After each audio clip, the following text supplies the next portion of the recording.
18-19 century میں یہ کہا گیا کہ پاپولیشن اتنی بڑھ جائے گی کہ دا ورلڈ ول کلیپس، لیکن نہیں ہوئی، کیونکہ ہم نے ٹیکنالوجی کے تھرو، پر ایکڑ جیلڈ کے تھرو، فوڈ پروڈکشن کے تھرو وہ ساری چیزیں اتنی امپروو کر دی کہ ہم نے اس کو اوائڈ کر لیا۔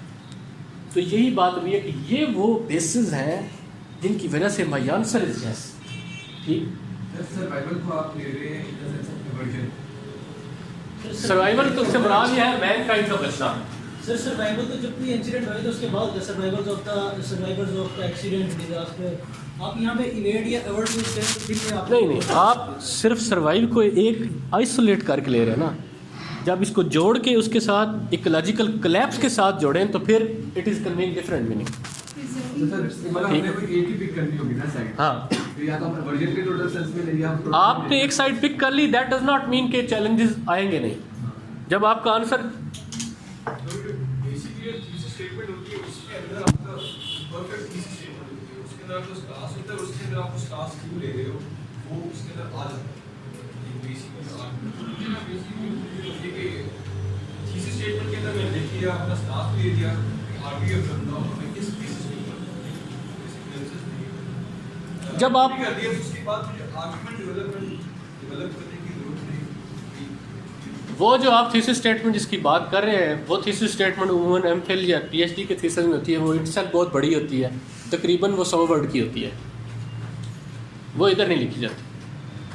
ٹھیک ہے، آپ اس سارے کو تھیسس اسٹیٹمنٹ لے رہے ہیں، تو یہاں پہ ہماری صرف جو 3-4 سینٹینسز کی اسٹیٹمنٹ ہوگی that will be consider thesis statement, اور اس کے ساتھ جو ہم آرگومنٹ ڈیولپمنٹ کریں گے آپ you may consider it as a part of thesis statement, but یہاں پہ وہ پارٹ نہیں ہوگا، it will be considered as argument related to that thesis statement. ایک سیکنڈ،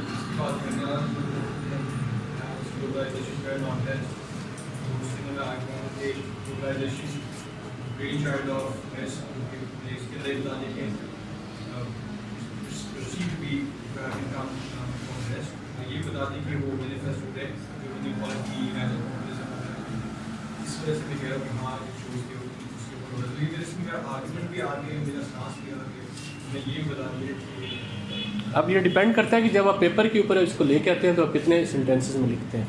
یہ اگر یہ میں it should not be more than 3 or 4 sentences سے زیادہ نہیں، ٹھیک ہے؟ جتنا آپ اس کو لمبا کرتے جائیں گے آپ کنفیوز ہوتے جائیں گے۔ ٹھیک،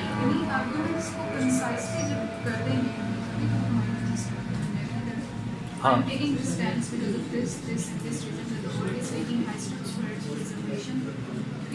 تو وہ جو آپ جو اپنی اوپینین دیں گی نا that will be considered as thesis statement. یہی آپ وہ جو آپ ریزن دے رہی ہیں اس کے that is argument development basically. بالکل بالکل، اور کچھ ایک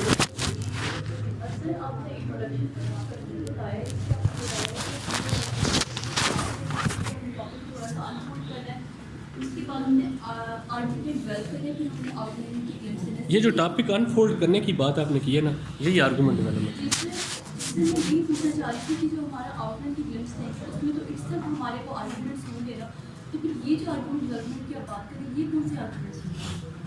یہ جو آپ اوپینین دیں گے نا، globalization has turned on west, suppose میں آپ کو ہم نے پہلا ایسے جو کیا تھا یا ہم نے دوسرا ایسے بھی کیا تھا، از ورلڈ پیس پاسبل، ہم نے اسٹارٹ میں اسٹانس لے لیا کہ world peace is certainly possible but the road to world peace will be rough and tough, یہ ہم نے اسٹانس لے لیا اسٹارٹ۔ آگے میں کہتا ہوں that war is one of the constants of history, it could not be diminished with civilization and democracy. In last 3,400 years there were only 268 years which could not see war, and in all remaining years it was war. ٹھیک، competition,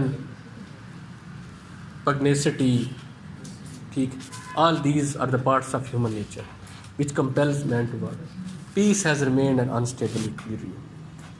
But all those men who had been fighting with each other they ultimately made peace, as in the case of European Union. So peace in the world may be possible, but the road to peace may be a little longer and it may face certain challenges. Full stop. یہ جو stance لینے کے بعد جو میں نے further باتیں کی ہیں, that is argument development one. اب میں آگے اس کے آگے فوراً بتاؤں گا کہ that how world peace is possible and why the road to world peace will be rough and tough. یہ جو اس کے اوپر میں بات کروں گا that will be reflection of outline, اور دین آئی ول کنکلوڈ. جس طرح میں نے سٹانس لیا تھا میں اسی طرح کنکلوڈ کروں گا کہ دیکھیں دنیا میں امن قائم کیا جا سکتا ہے, بٹ اس کے لیے بہت سر لائک آپ کا مطلب یہ ہے کہ جو آرگومنٹ ڈیولپمنٹ اور بیسکلی ہوگا کہ پورا ہمارا ایسے اس کے تھیم جو ہے وہ ہم بتا رہے ہیں اس میں کہ اس کی جو ریزن ہے بیسکلی اس کا. اب یہ کیس ٹو کیس ویری کرتا ہے, ایسے ٹو ایسے ویری کرتا ہے, اسی لیے تھوڑا مشکل ہے. کیونکہ آپ سمپلی گلمسز دینا شروع کر دیں نا, وہ تو پھر ایسے لگتا ہے جیسے آؤٹ لائن کو دوبارہ آپ نے پیراگراف کی فارم میں لکھ دیا. سر آپریٹی سیٹ کے انٹروڈکشن میں یہ تھیسز آرگومنٹ کے اسٹان سے پہلے بک لگاتے ہیں, اس طرح جو کہا جاتا ہے کہ کوئی بک گیدر کر کے اس کو ایک بڑے فلسفانہ انداز میں اس کو اسٹارٹ کیا. نہیں, فلسفے جتنا فلسفہ زیادہ ایڈ کریں گے اتنا فیل ہونے کے چانسز بڑھتے جائیں گے. میں کہوں گا کہ آپ نارمل رہیں. آپ یہ جو میں آپ کو ریڈنگز دیتا ہوں ان میں سے آپ کو بہت سارے ایسے پیراگرافس ملتے ہیں, بہت سارے ایسے سینٹینسز ملتے ہیں جن کو آپ اس آرگومنٹ ڈیولپمنٹ میں یوز کر سکتے ہیں. ٹھیک, جیسے ہم نے اس کا لاسٹ ٹائم میں نے آپ کو, چلے میں 5 منٹ میں آپ کو 3 ایگزامپل سے بتا دیتا ہوں. آپ بڑا ہنس رہی ہیں, کوئی بات ہے؟ آپ شاید اس لیے ہنس رہی ہیں کہ باتیں ریپیٹ بہت ہو رہی ہیں. اچھا, ہم نے ایجوکیشن کیسے کی تھا؟ صرف یہ آرگومنٹ ڈیولپمنٹ والی بات ذرا مشکل ہے, میں اس کو دوبارہ آپ کو سمجھانے کے لیے کہتا ہوں. ہم نے ایجوکیشن کیسے کیا, اس میں نے آپ کو اسٹارٹ میں بتایا تھا کہ کچھ لوگ انیکڈوٹ سے اوپن کرتے ہیں, کچھ لوگ جنرل ٹو اسپیسیفک موو کرتے ہیں, ٹھیک, کچھ لوگ بالکل ڈائریکٹ اس ٹاپک کے اوپر ہٹ کرتے ہیں. ہم نے اس میں ایک ٹاپک لیا تھا that was future of Pakistan لائز in education of excellence. ایسی ہے. اب کچھ لوگ نئے ہیں, ان کے لیے, پرانوں کے لیے بورنگ ہوگا. اب اس کو اگر ہم نے 3 طرح سے آرگومنٹ ڈیولپ کرنا ہو, جسٹیفائی کرنا ہو, تو ہم کر سکتے ہیں. میں وہ برٹن رسل کا ایک بڑا فیمس پیراگراف, اس کا ایک ایسے ہے causes of the present chaos. اس میں وہ کہتا ہے the movement of human society is partly cyclic and partly progressive. It resembles like a tune played over and over again, but each time with louder orchestration than before. In this tune there are certain kite passages and there are certain terrific passages. There are passionate passages, and then there is time of silence, and then tune begins again. If we take only one part of this tune, then it seems that it ends in nothingness. But if you want to distinguish one part of the tune from another part of the tune, جو کہ اس نے کہا تھا کہ یہ ہر جو tune کا part ہے that exemplify that relates to one age in human civilization, اس طرح موو کر رہی ہے. سائیکلیکل موومنٹ آف ہسٹری ہے, اور ہر جو پارٹ ہے وہ ایک ایج کو ریزمبل کر رہا ہے. تو if you want to compare this with this, then you will distinguish only on the basis of advancement made in one age over another age. So there were various civilizations. There was Babylonian civilization which was vanquished by Persian civilization. The Persian civilization was then swept away by Macedonian, and Macedonian by Romans, and Romans by Arabs, and Arabs by Teutons, blah blah. So each civilization reached a certain height and then grows decrepit, and then a new civilization is built upon the ruins of previous civilization. So birth, growth, decay and death, these are the hallmarks of civilization.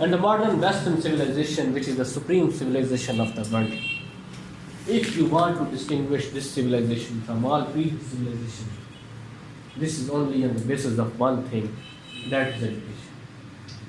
So all the nations and all the civilization can be distinguished only on the basis of one principle, that is education.